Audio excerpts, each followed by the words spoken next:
Welcome to Kenton's videos. Enjoy the video. You'll start on your phone, open the FitPro app, and confirm the watch is paired over Bluetooth so settings sync. Once done, wake the watch and swipe to Settings, then Privacy. This is where Core controls live. You must enable a passcode and choose a lock timeout to prevent accidental data access.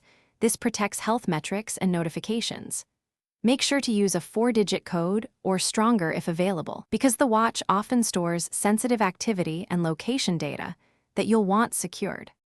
Next, adjust what the watch collects and shares. Toggle heart rate, location, and activity, tracking off if you don't need continuous monitoring. Once toggled, review app permissions in the FitPro app. Deny access to contacts, microphone, or storage to limit exposure. Also, make sure to configure sync options. If you prefer less data leaving the device, turn off auto sync or restrict syncing to Wi-Fi only. These choices reduce data footprint and battery use, while keeping necessary features active for your routines.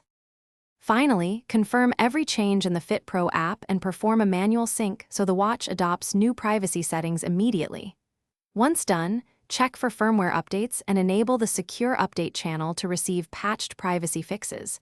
If settings won't stick, unpair and repair the watch. This refreshes permissions. One key troubleshooting tip: if sync fails, reset the watch network settings and restart both devices. This often clears Bluetooth permission conflicts and restores proper Thanks for watching. Consider subscribing if we helped you.